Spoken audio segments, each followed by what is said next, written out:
Hello and welcome. So excited to have all of you joining us tonight.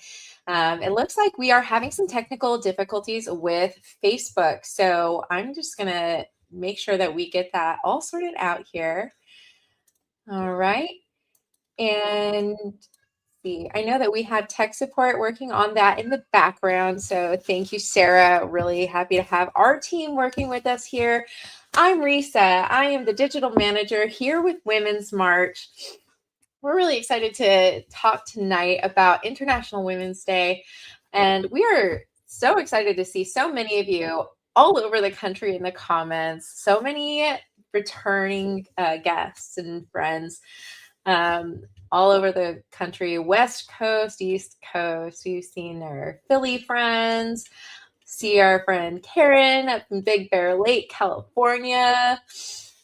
I'm seeing lots of you that are always with us, and we're always happy to have you. Tonight is a jam-packed program, and so we're going to try to get into it pretty quickly. But we do want to make sure that we are up on Facebook. So we're going to try to get that sorted out before we get the program started. In the meantime, tell us where you're coming from. Tell us what a free America looks like to you, because what's important about what we're doing is having a vision for the future, having a vision of a world that we aspire to, not just the things that we want to go away, not just the things that we're working against, but the things that we are working for. So tell us in the comments. Let us know what a free America looks like to you. We're going to keep trying to work on getting Facebook up and live with us for just another second here. But failing that, this recording is going to be on YouTube tomorrow. So if you, our guests here on YouTube with us right now, are going to need to hop off at any point, rest assured that if you registered for the call, you will receive the link via email tomorrow. And also, this is the same link that you'll be able to watch it tomorrow as well. So to that end, we are really excited to have y'all on with us tonight.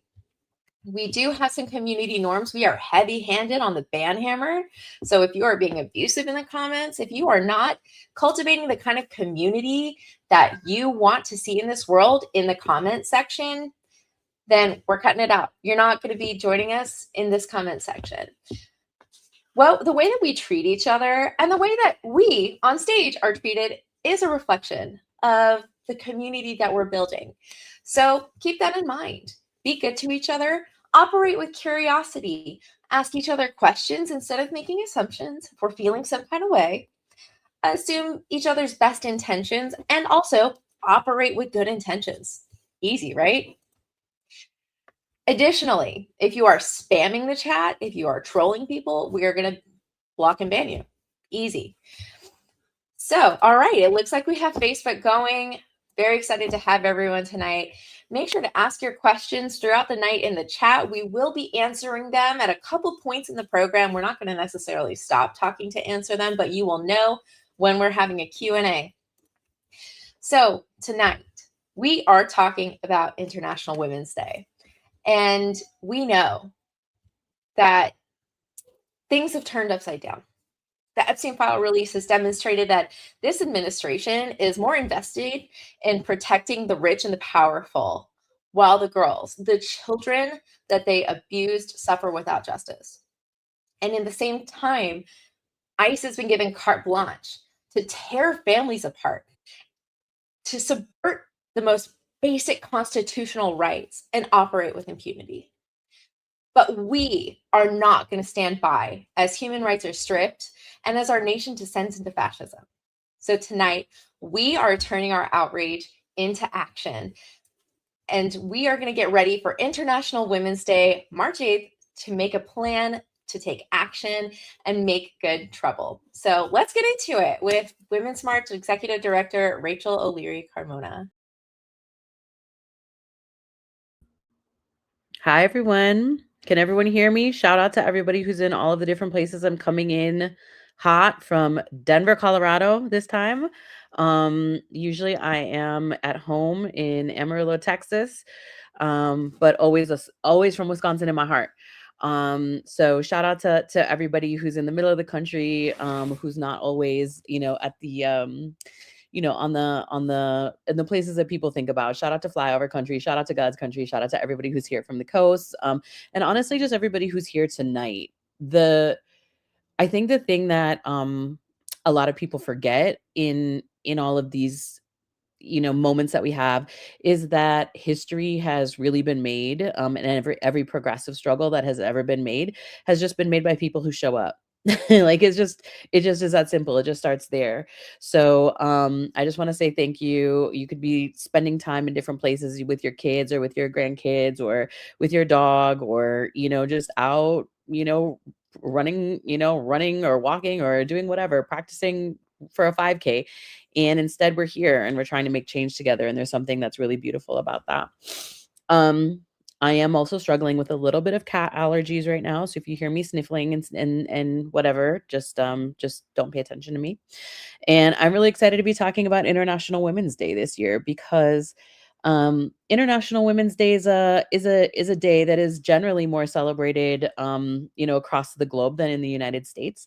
And I'm really happy to be bringing some focus at a time that I think that a feminist intervention and conversations about women and equality, misogyny, and sexism is very, it's a very live wire in this country. We've seen, the ushering in of the second Trump presidency on the heels of a narrative online that was, your body, our choice. And then we've seen relentless attacks on women from the lack of justice for the Epstein files, for the women that are both picking up the pieces in communities that have been destroyed by ICE abductions, to the women who are getting abducted themselves. We've seen protesters, obviously Renee Good and Alex Preddy, certainly, but we've seen the role that women protesters have played in the front lines of this fight. And now more than ever, it's important for us to really be in solidarity with our international, comrades, comadres, and be really clear about what the moment demands of women, of feminists, and of our movement in general to beat back the misogyny and the sexism that is actually at the root of the theory of change for MAGA. By their own words, in their own analysis, the destruction of feminism is central and important to their Project 2025 succeeding. And so we understand that the opposition knows exactly how important it is to undermine feminism for fascism to flourish. And so we have to take that into our analysis as well and understand that this International Women's Day, we are going to fight fascism by honoring the courage, the labor, the struggles, the triumphs, of women. And we're going to call for a weekend of action. There may be things that are familiar to you. There may be marches, there may be rallies, but there may be more direct actions that are protests that we have seen, for example, around retail stores or companies that are supporting ICE, companies that have been complicit with the Epstein files. We've seen protests around the campuses where professors who have been involved in the Epstein files cover up have worked at. And so we are expanding our toolbox. Some of you were with us for the walkouts last month. And so that we're not just marching anymore, although that's still a very important tool in the toolbox. We are refusing to comply. We're standing in the face of injustice, and we're showing our collective power. We are going to refuse to be any kind of working cog in the machine of fascism, and are in fact going to be ungovernable until the attacks on our communities desist. And that is women, cross race and place, immigrants, survivors, specifically focusing this International Women's Day on the survivors of state violence, both as it pertains to the violence against women, particularly with folks who have survived sexual assault, sexual abuse, sexual exploitation at the hands of Epstein and the cabal of humans that are in his files, but also thinking about the ways in which state violence is also driving ICE. And the root of that same violence being abuse and a lack of accountability for men in power. So we are going to start. Obviously, I've talked about the demands. Our two demands are justice for the survivors of gender-based violence, including accountability for the wealthy and powerful who are often unaccountable, and an end to ICE kidnappings, investigations, and full accountability for the extrajudicial killings of immigrants and U.S. citizens, and a freeze on the funding and towards the abolition of ICE. So we are not, in a posture where we're saying, oh well, if we make ICE a kinder and gentler, militia force in our streets, that'll work for us. We want to be unequivocal. We want accountability and justice for the survivors, and we want accountability and justice for the folks who have been victimized by this secret police force, this masked militia that is ICE. And so we're inviting folks to take action today. We were thinking of like, what are the demands that we're thinking of? And these are the two concrete things. We listened to our base very carefully. And we have been getting consistent feedback of, we need to do more around ICE, and we need to do more to support the survivors around Epstein. And so those are the two things that we're focused on for this International Women's Day, which honestly makes sense because it's so aligned with the history and the I guess, tradition of all of the things that we honor on that day. So we will be talking, Shauna and Risa, I think, will be talking a little bit more about how to plug in. Like, what does this actually look like? So we've got these demands. We've got the 30,000 foot.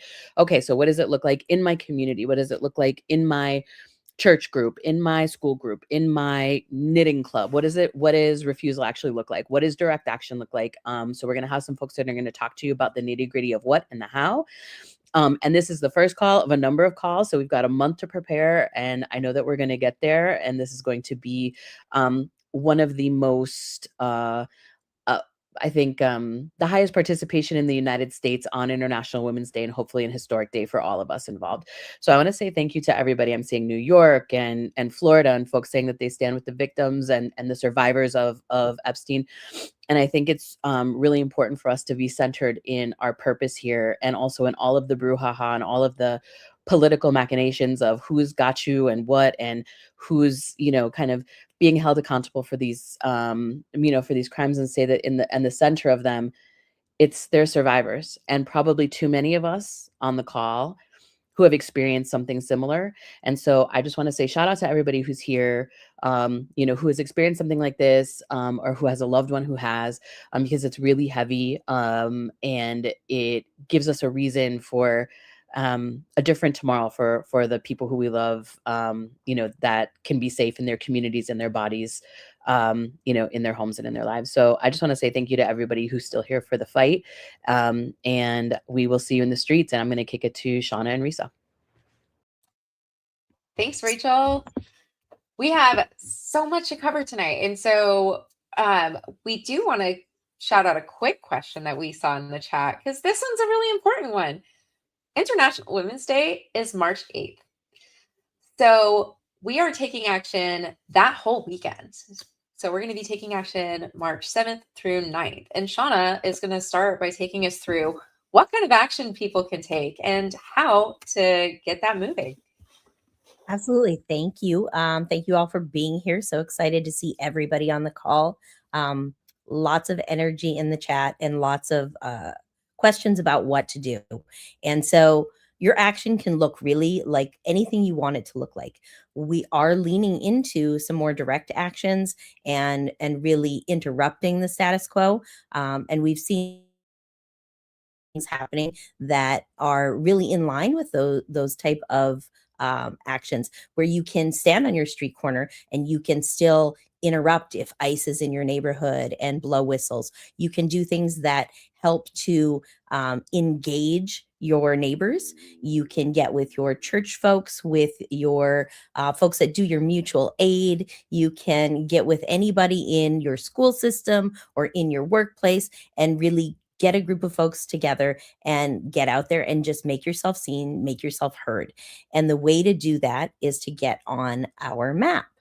And what we would like to do is see people, start something. You don't have to have prior knowledge on how to do any of this. We will walk you through it. We will help you from A to Z. But the goal really is to get people out there doing the work, building the community, building those muscles, and showing them that we all are here together in solidarity. And as Rachel said, this is the time where we're seeing everybody and this great need to stand up with the systematic attacks against women across the board, from the Epstein files to the ICE raids, across the board. So this is our time to really stand strong and make the U.S. presence on International Women's Day show up in a big way.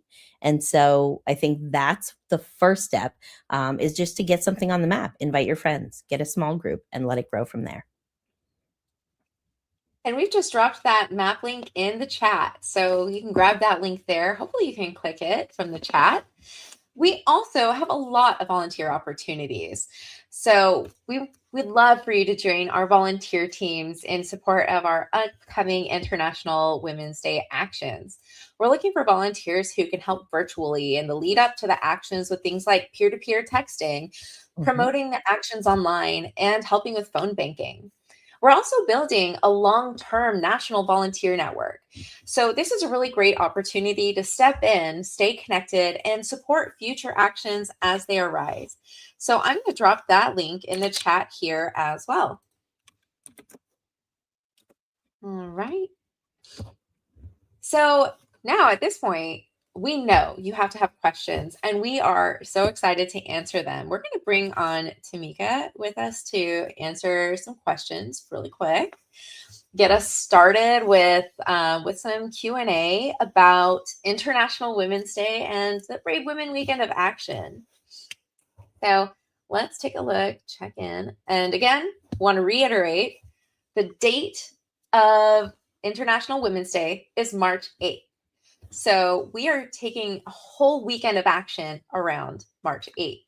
So mark your calendars, March 7th through 9th. Find a day that is going to work for you and do something in your community. All right, let's keep an eye out. And we will drop that March link again. But I will say, if you can also find an action near you, you go to the bravewomen.us. And if you go to bravewomen.us, you will see on there a button that says propose or host or find an action, something. I can't remember exactly what it says. But if you click that button, it will take you to the map. Or if you also click the other button that says there's a button that says pledge to take action. And so you can click any of those buttons and we will help you find an action near you. International Women's Day every year, y'all. Every year, no matter where you are, no matter what we're up to, March 8th is International Women's Day. I just want to shout out Paul, who brought up a really good point. We often are asked, can men come to these events? We want you to be a feminist. We want you to come and show up with us. Absolutely. We need many, many, many more men to come out and identify and act and be as feminists and allies, because we do need everybody supporting the rights of everybody. So it's not a women's exclusive event. When you see Women's March do an event, it's never going to be exclusive to just women. We do want to have our allies and our supporters there with us. Great. Now we do have a question about, is there a planned march for March 8th? Tamika, do you want to take this one? Sure. The invitation here for March 8th, and actually as a part of our broader sort of Brave Women initiative, is while we know there are, mass mobilizations, that is our bread and butter. We are a Women's March, right? And also we have all year long been inviting folks in to take part in and participate in and plan direct actions. How can we invite you into doing things that may not require you to have 1,000 people in your hometown, but that may be, 50 people. I saw someone saying visibility on bridges. It could be that. It could be you and your folks making a quilt and putting it in a public, space. It could be all kinds of actions, right? So we want you to take some direct action. We want you to visibilize the dilemma. So there's not a planned march on March 8th. We are asking you all to take part in a number of actions. And I also see UF Jordan had another question that I also want to go ahead and respond to, which is why not join forces and stand in solidarity with the No Kings March on March 28th? What I will say, we are partners, and we have consistently been partners with No Kings, and so we will support folks who are taking action on March 28th. And also, again, just like what happened in January, there is not just one tactic, one strategy, one date that is going to make the impact. We have to be constantly and consistently in the practice of resistance.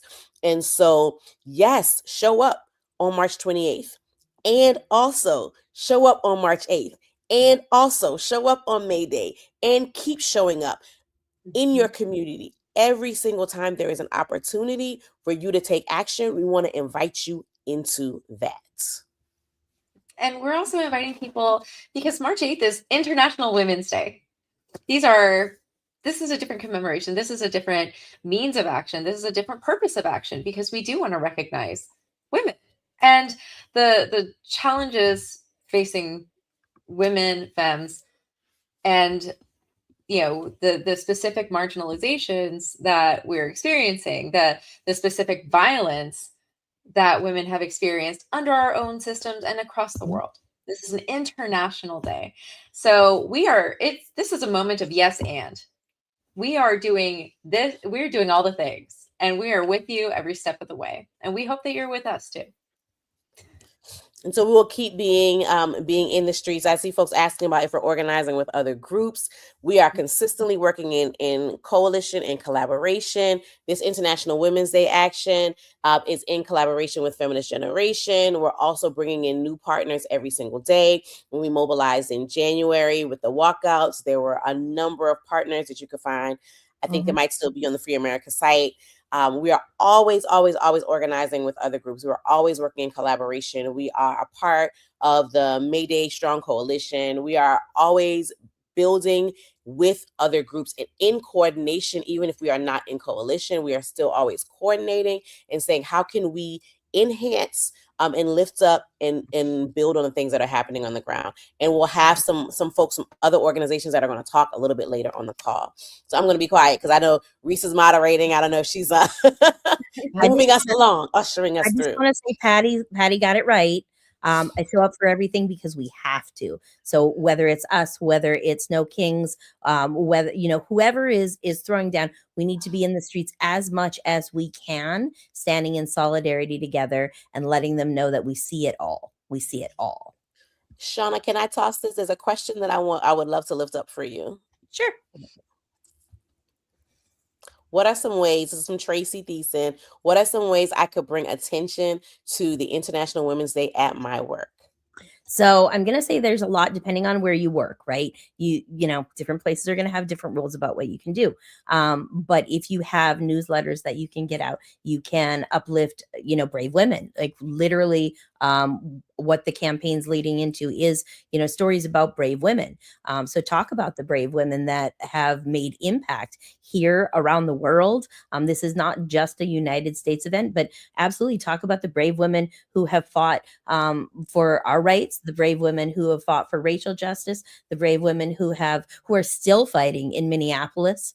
How we see more political violence happening against brave women, right? That when we're seeing ICE target the helpers, they're mostly targeting women, right? So you can talk about whatever parts of being a woman and what you feel needs to be uplifted right now on International Women's Day and how this state violence is impacting us.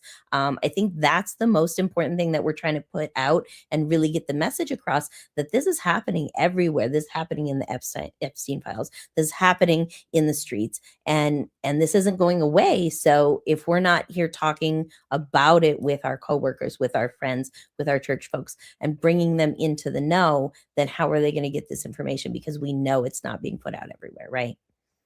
So I would say have those conversations, but newsletters, if you can, get together and have conversations at lunch. Do book reading groups where you read, one of the books that's written by someone who's been through it. Or I know Tamika has better book recs than I do, but but you get the gist. Have the real conversations with folks and build community with people having real conversations about what's happening. Risa, do we have time for any more questions? We are going to come back to more questions at the end, but right now we are going to dive more into, there is another question that we are about to get into because someone asked, this still feels vague. Do you have more concrete actions and advice? So we're going to get into that right now. We have some incredible guests that are going to be talking about ways that they are taking direct action in their communities. So I'm going to toss it over to Tamika to talk more about the Brave Women Initiative first. Amazing. There was another question that I'm going to speak to in the chat, and you will catch it when I come to it. But this International Women's Day is one sort of entry point that we're inviting folks into as a part of a broader initiative that we're calling Brave Women. We recognize that right now we are in a moment where we are all required. Someone said it. We have to. This is a moment that requires us to sort of keep taking actions. I think someone said consistent resistance. That's what we're trying to invite you all into. So Brave Women is our initiative where we invite you into everyday acts of non-compliance. What we know is in the face of authoritarianism, in the face of fascism, we have to be consistently removing our compliance every single day. We have to consistently say that we reject what is happening. We will not cooperate.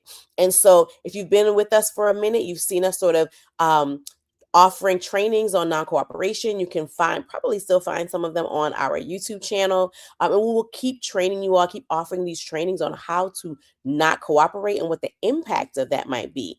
And so we want to invite you into that every single day. So International Women's Day is one part of that. That entire weekend, we're inviting you to not cooperate in whatever ways that may be with your community. On that weekend, we want you to take action together, collective non-cooperation, just like we did on January 20th with the walkouts. How do we demonstrate economic cooperation? How do we demonstrate cooperation, non-cooperation in various forms? And someone said in the chat, are we going to be tracking it? And yes, my friends, yes, we are. And so we have a site that is bravewomen.us. If somebody can put the banner up, there we go. It's bravewomen.us. And so what we want you all to do is to take a look at bravewomen.us. And if you go to bravewomen.us, I am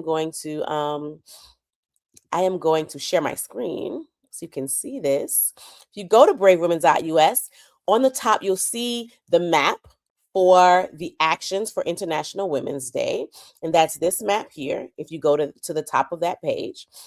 And then you will also see a link that says Brave Acts. If you click on Brave Acts, you will see this here that says, tell us how you are being brave.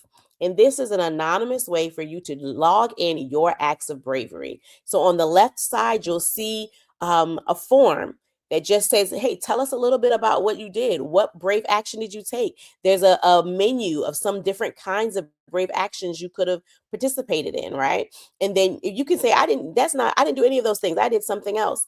And then you can tell us a little bit more. And we'll be capturing these stories of ways in which everyday folks have been brave so that we can show you and share with you that you are in community. You are not alone in taking brave action. And as we get those actions logged, this little Free America flag right here will raise to the top of the flagpole. And our hope is that by the end of 2026, we will have logged 10,000 acts of bravery from folks across the country. So that is what we are inviting you all into, whatever it looks like.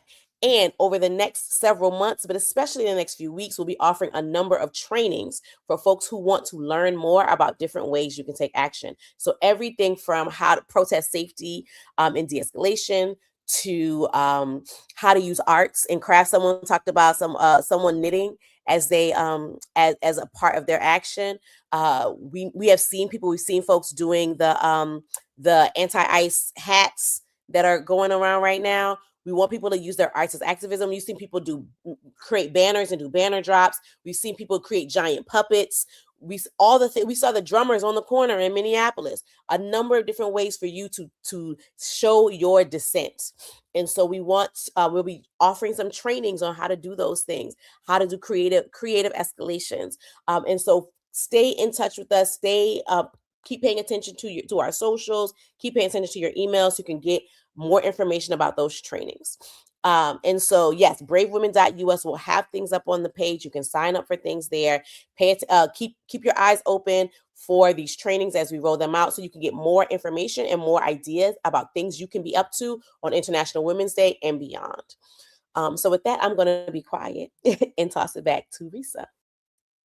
Thank you so much.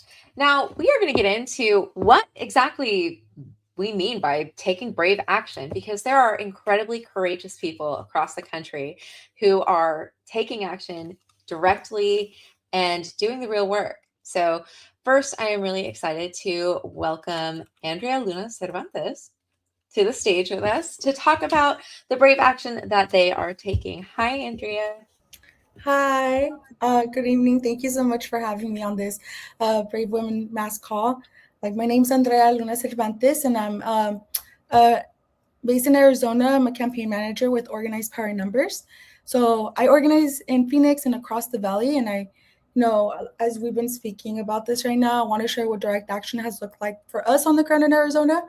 But to understand, this moment that we're really meeting, I really want to share the history that we've had in Arizona. So here we have been the testing ground for SB 1070, or the Show Me Your Papers law, which was one of the most extreme anti-immigrant laws in the country. The law empowered local police to act as immigrant agents, normalized racial profiling, and embedded enforcement into just everyday life. It created a political culture rooted in fear and criminalization for our people. And even though the political landscape has shifted in recent years, that was in 2010, the infrastructure and that hesitation from elected officials still really lingers. So really recently in Surprise, Arizona, we had learned about the purchase of a warehouse that will be converted into a 1,500-bed detention center. And that wasn't just a development deal. It was a major expansion of, detention infrastructure in our state, caging our people. And we knew if we didn't intervene early, it would move forward without transparency or accountability. So we took it to the streets, we organized. Direct action for us is not abstract, it's organized, intentional, and rooted in our community. In Surprise, that meant showing up to city council meetings in numbers over 1,000 people, both inside and outside the chamber. It meant packing the city council chamber and lining up for public comment. It meant having our partners and volunteers do outreach to their family and friends to inform them that this detention center was being built in their backyard. We forced conversations, we really created scrutiny, and we made it clear that any attempt to expand detention would be met with organized resistance. And today, actually, the mayor of Surprise released a letter requesting the Department of Homeland Security to answer the questions that community came and demanded. They disrupted the meeting. And that's just one of the examples of how we harness energy and really give it direction. And just yesterday, actually, we had another window of opportunity in Phoenix. So Phoenix City Council was proposing super weak, watered down immigration policies, symbolic at best, while preventing public input, really silencing community from being able to say what we want. Community members were being shut out of the very conversations that affect their lives. So again, we did what organized communities do, and we shut it down. When they tried to move forward without real participation of our people, we made our own space. We took over. We literally created our People's Forum inside that chamber and made it impossible for them to ignore the voices that they were trying to silence. And we will be continuing to show up and disrupting until community is heard. They were trying to have business go as usual, and disruptors got up saying what they thought, and we chanted and created our own forum within this space that they were trying to control. So direct action for us is really about shifting the power to us. We're shifting the political cost of inaction. We're building relationships across cities, and we're building that local infrastructure, training leaders, developing rapid response networks, and really strengthening our neighborhood level organizing. We truly are, building organized power in numbers within our community, within our people here in Arizona. Here we have a history of being a state for anti-immigrant policy, but we are really trying to, with these direct actions, are trying to work to make it a state of resistance, strategy, and really hold community-led action. But that's just some of the examples of what it's looked like for me here in Arizona. It's really strategic. It's grounded in the people and the love I have for my family, having immigrant background, into the community, that volunteers for us. And it's really rooted in the belief that when systems fail to represent us, we don't retreat, we organize, we show up, and we demand. But that's just what it's looked like for me. My voice is gone because I've been chanting like all these past days, demanding, that our community be put first. But I would love for all you to like participate in something, whatever that means to you. But that's just an example. But I'll pass it back to you, Russell. Incredible work, Andrea. Thank you so much for everything that you are doing within your community. This is really hard work, and it does take a lot of courage to stand up, to get in the way, and to be disruptive. So thank you again, and we'll see you in the Q&A. Next on stage, we're welcoming our friend Amber from About Face. About Face is a great partner of ours. So Amber, talk about what you and About Face are doing to be courageous in this moment. Yeah, thank you for having us tonight. My name's Amber, and I'm a member organizer of About Face Veterans Against the War, an organization of post 9/11 military veterans who advocate for an end to militarism abroad and in our communities. And this has never been so relevant in my life as right now. I live in Minnesota. I live in a suburb of Minneapolis, and Minneapolis and our state capital, St. Paul, receive a lot of attention, as they should, because they are the epicenter of all that is happening and have witnessed some of the worst violence from the federal government. The occupation by violent federal agents has manifested throughout the state, especially in the first-ring suburbs and exurbs, and also in our more rural areas. My organization was able to mobilize 17 people to assist us in doing on-the-ground work in the last 2 weeks. And we do really look forward to sharing these experiences out with people soon via our social media. But for our members' own safety, we'll be limiting that for now.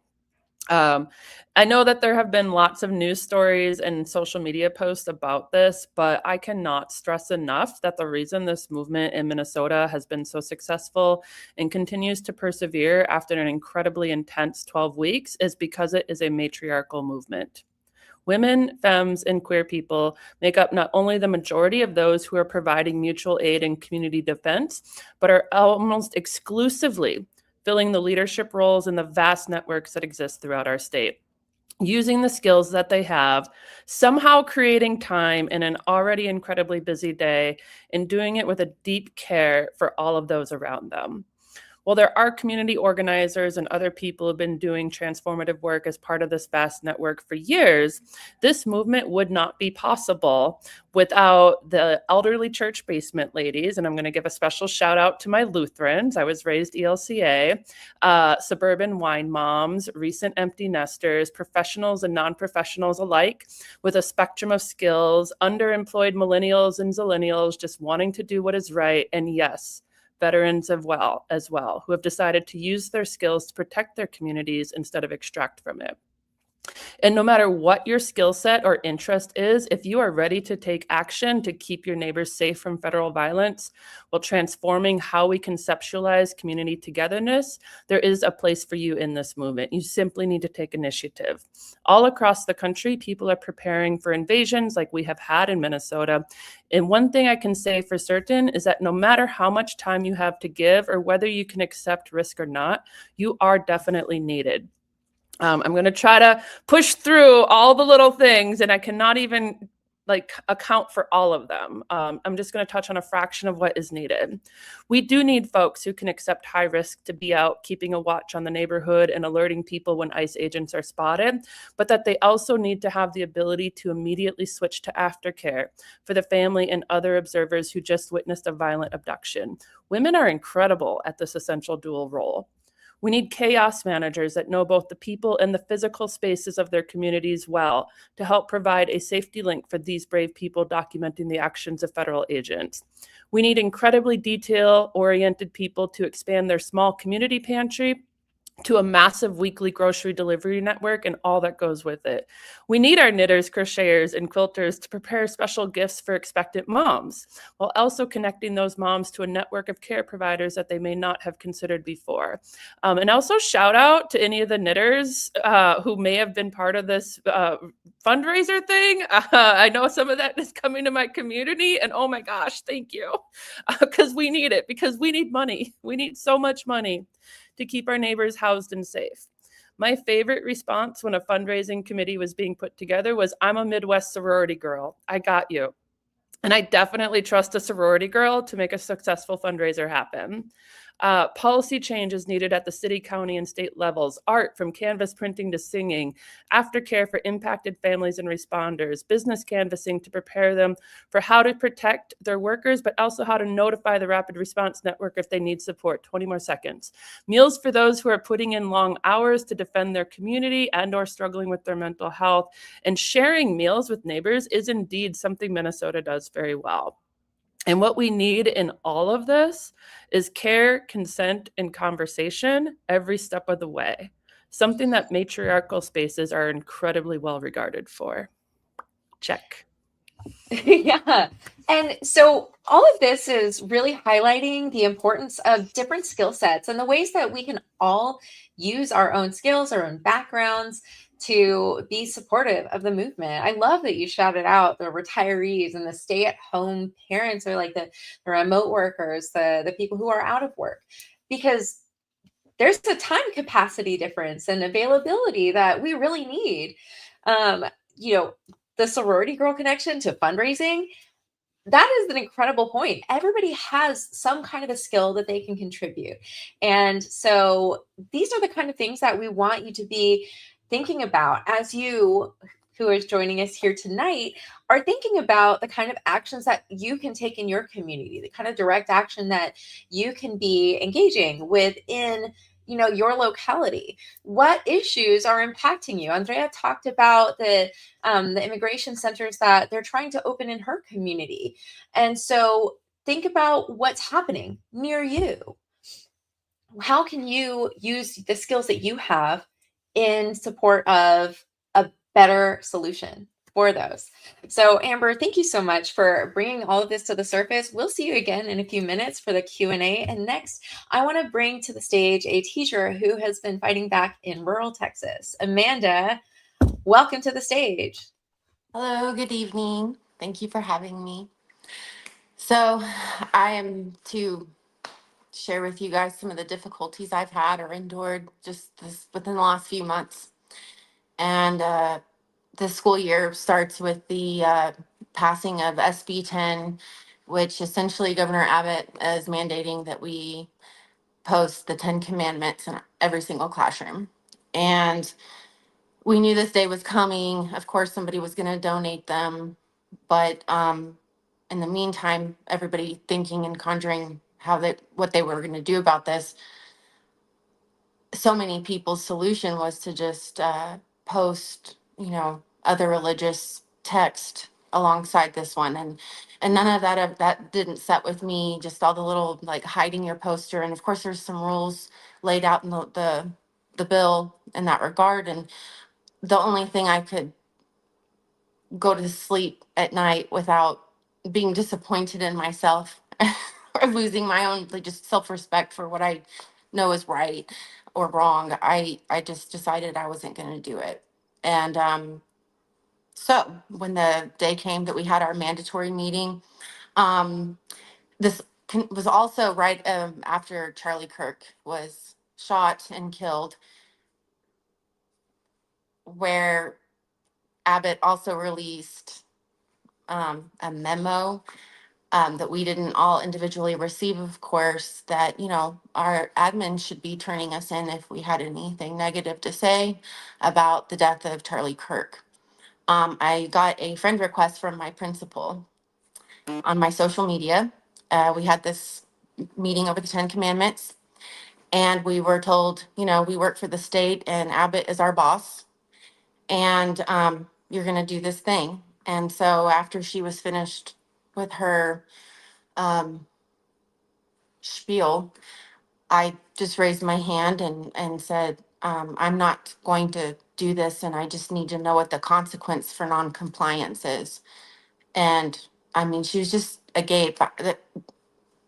No one knows what the consequence is. And so that was that.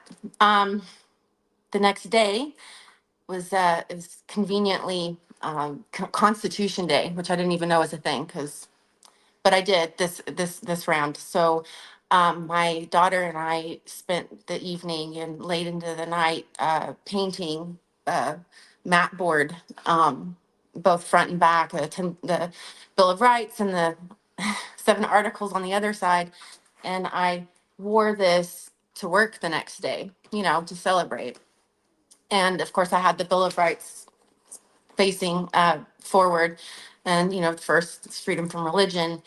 And um, a math teacher broke down in tears over the situation that we're all in and decided to go ahead and not hang his poster, joined the teacher association I'm in. And then this was all just before first period. Just walking into the building because, of course, this granted attention. But 30 minutes into teaching my lesson, I was called into the office. A sub was just dropped into my room, and I had a meeting for, I was being accused of inciting a riot and encouraging protests on campus. And I was being lectured for, it felt like an eternity over this.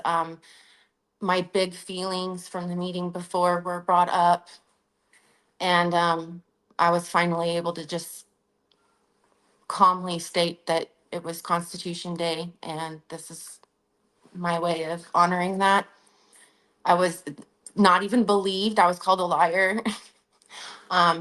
So went on about the day. Next was what happened last week. Well, excuse me. We had a mandatory meeting weeks later over classroom decor, and I was actually sought after while I was in the bathroom. I was 2 minutes late to this meeting, right after the bell, and an associate principal came and got me from the bathroom in the building, like a separate building.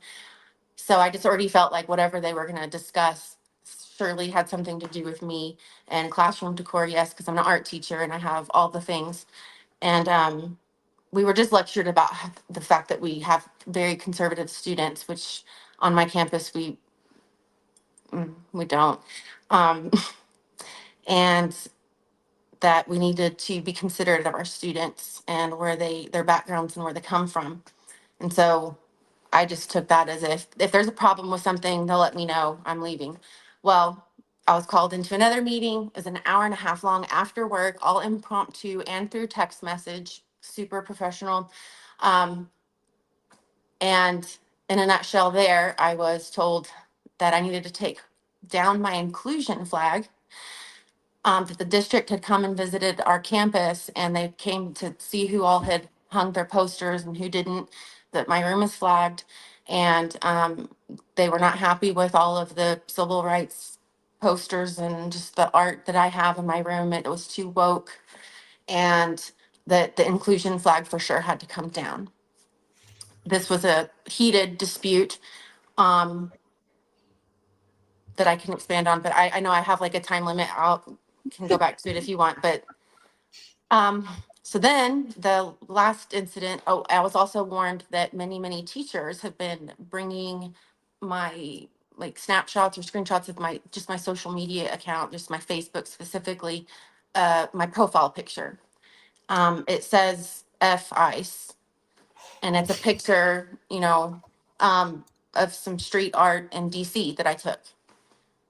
That's it. And she told me that I really should consider taking that down because it makes people uncomfortable. Well, of course, I didn't. So fast forward, this is all before winter break. And last week, TEA released, so Texas Education Agency just released, the threat of taking away our certifications and going under investigation if any of us are encouraging or helping organize student protests against ICE. of course, it had already been in the news at this point that Austin and these larger districts down south were doing this, which, yay. I didn't think for a second that any of our students in Amarillo were doing any of this, and I definitely hadn't even heard a stirring of it. I really sincerely had not. But I get called out of class. No warning, no emails. None of this has been by email. I'm just told you have a meeting with the principal, like 10 minutes. Here's the sub. Bye.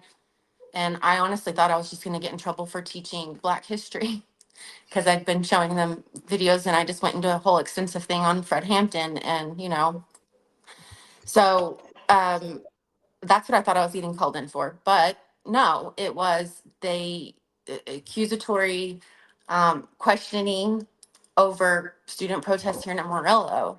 And I was genuinely shocked because I have heard nothing, and I certainly wasn't even doing it. Didn't know it was going to be a thing. And So at this point, you're being accused of like just by association because of other stands that you've taken. I'm That, accused of all the things. but what we're learning and what we can take from what you're doing is it's okay to not comply. It's okay to take a stand in a way that it is disruptive in its own way, because when something is unjust, isn't it our responsibility to say no? And so your courage is so encouraging. We're really proud to stand with you, and that you are taking this stand in a state where it is not easy to take stands like this. So thank you so much. There is so much love for you in the chat. But we are getting close to time, so we want to bring everybody back on stage for a final Q&A because you guys have so many questions, and we want to get to as many of them as we can. So Andrea, I'm going to add you back to the stage as well. There are so many questions, so let's see what. Goodness, where do we even start? How are you our actions to show our power? That again, go to bravewomen.us. And I just want to take a second and just thank all three of our guests. Really, so much love for Amanda, so much love for Amber, so much love for Andrea. Just in all the different ways that you can show up in all of these different communities, like really, Andrea and Andrea. I was like, wait, that's not right. Andrea and Amber, showing up in organizations. I just want to highlight that there are ways that you can show up in organization, show up collectively, and really, Amanda, just like so much love and respect for showing up as an individual in your workplace, because the level of risk, the amount of I am going to stand for, for what I believe in, even in, in this sort of environment. And listen, Texas is not a safe space for many of our folks, and especially up in the panhandle where you are. And so, we're gonna follow up with you after the call, because we just want to show up, and we know you're a part of the Women's March community by extension. But yeah, I just want to say, like, if you are making any of those acts, like taking any of those steps, like Amanda, and just little small ways to the large ways that we see Andrea and Amber lifting up. We want to know about all of it, y'all, because every single one of us have the ability. And we are in a moment where things that feel normal, things that feel regular, are risky, right? Amanda said, I thought they were going to clock me for teaching Black history, because we are in a moment where teaching Black history in a classroom is risky, right? And so we applaud all of you that are taking risks. We want you to know that you are not alone. Please do let us know what you're up to. We want to lift you up. We want to lift up what you all are doing across the country. Now, we do have a question. I've never been to a women's march before. On the weekend of the protest, will there be calls to action, booths, people signing petitions, making calls together? Yes. In So short, yes, and All I of would that. depending on where you are. I would jump in there and say, you can make one and you can make it be whatever you want it to be. So if you want it to be a whole bunch of people writing postcards, if you want it to be a petition drive, if you want to go door knocking, if you want to stand on the corner and blow whistles as ICE comes through your neighborhood, if you want to build whistle packets, if you want to get a crochet group together to make the red hats that are becoming iconic right now, whatever you want this to be is what it can be for you, and that's up to you. So do it all. And can I just add here, there is a method to the madness. I saw someone say, this is vague. Give us specific things. And here's the thing. I live in Georgia. Risa lives in California. Shauna lives in Pennsylvania. We cannot tell you what is going to be impactful in your community, what is going to be valuable in your community, what is going to make sense where I live is not what is needed where Amber is in Minnesota, right? The thing that is going to be necessary, the thing that you have to confront is not going to be the same as the thing that I have to confront, okay? And so you have to build an action that makes sense for the community, for the location, for the conditions that you are in. And yes, there will be toolkits. We always have a good old toolkit. We are good for a good old toolkit for you, friends. There will be a toolkit available. That's Shauna's nodding because that's Shauna's wheelhouse. She's going to build you a good old nasty toolkit, okay? So there will be toolkits that will give you options. There will be trainings that will help you prepare yourselves. There will be all the things, but you have to think about your community. Think about your network. A student walkout is not going to work if you are a community retirees. You understand what we're saying? So you got to do the thing that makes the most sense for your community and your conditions.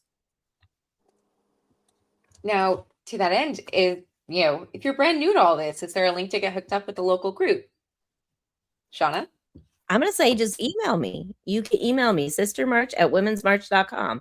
Hit me up. We will talk. I will get on a call with you. We can communicate like human beings, and I will help you get things moving. We don't necessarily have a chapter network. We count on everyday people to stand up in their own communities. And so we will help you meet up with other people in your community. So yeah, give me an email, drop me a message. Excellent. And also check the map. People put stuff up on the map. That's where a lot of people are connecting. All right. Now let's take a look. How can I donate to Minnesota? We have a link that we are dropping right there in the scrolling banner, standwithminnesota.com. That is a great way to connect. Now let's see. Andrea, what's your organization? I'm with Organized Power in Numbers. So we're also a national organization, but we have campaigns in New Mexico, Arizona, Texas, and North Carolina. Amazing. And we're going to be sending out links of resources to everybody who signed up for this session tonight. So make sure that if you didn't sign up before, you can still sign up. Use the same link that's in our social media. It's in our link tree. Use that to sign up. You will receive all the links for all of our all the organizations represented here tonight in that email. This is a public call as well. So it is live streamed on multiple public platforms, and it will be published on YouTube tomorrow, really as soon as this is over. So you'll be able to watch back and recap if there's anything that you have missed. As a male ally, how can I get other men involved? I'm curious if any of our guests want to jump in on that question. I mean, we have thoughts, but I would love if y'all have thoughts as well. I mean, I'll take it. I want to say that we have many men on our current Veterans Coalition here in Minnesota, and they're wonderful. And also, some of them, it may have taken a while for them to get to be wonderful because it is necessary for men to be able to take direction from women, queer people, non-binary people. And that generally, I think one of the things that I see most often is that men need to be able to sit and listen and receive feedback. And so working on those skills, receive and give good feedback, not just criticize, and that we are constantly working towards being in good relationship with each other and not trying to antagonize each other. So it is about expressing feelings and determining needs and not just reacting from a place of, immediate emotions sort of thing. And that, the ability to sit and listen and ask for what is needed as opposed to just making a decision and expecting it to be done is a difference between a matriarchal and a patriarchal space.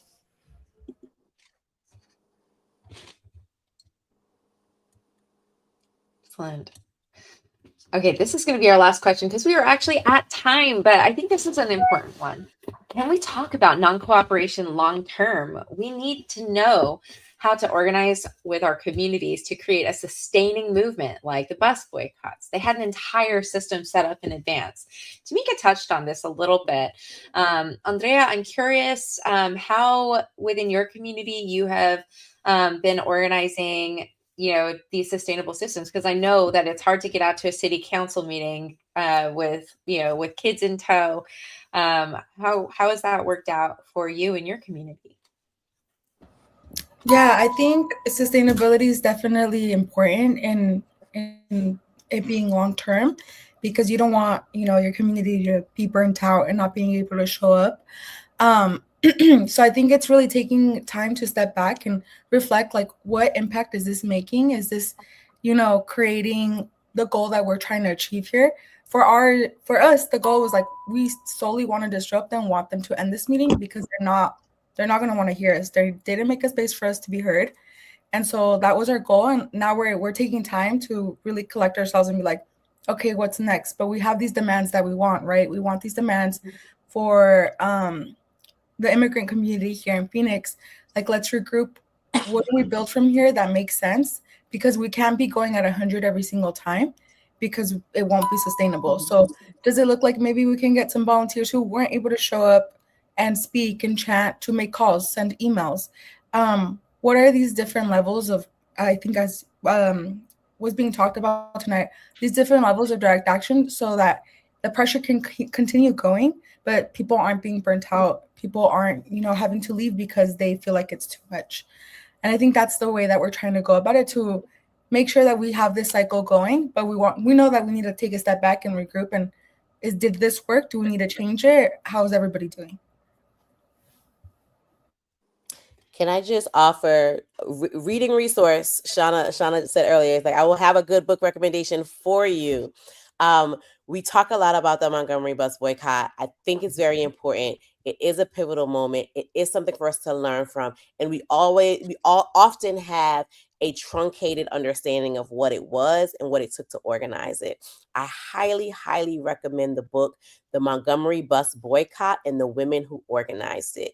It's the memoir of Joanne Robinson, who was a part of the Women's Political Committee in Montgomery that created the infrastructure beforehand, as a person in the question asked, the infrastructure in place that made it possible for when the trigger moment happened, that was the arrest of Rosa Parks, made it possible for the Montgomery bus boycott to last an entire year. And so I highly recommend, again, the book is called The Montgomery Bus Boycott and the Women Who Organized It. We love a good reading recommendation on this team. And really, we love to be immersed in the why of it all. So we hope that you'll continue to join us as we give you the how and the why and the tools and the tactics and the trainings as we get closer to International Women's Day. Thank you to all of our guests tonight. Thank you to the team who is here tonight. There are so many team members behind the scenes who are helping us make this happen as well. And of course, most importantly, thank you for being here with us tonight, for choosing to take action and to be brave. Have a good night. See you next time.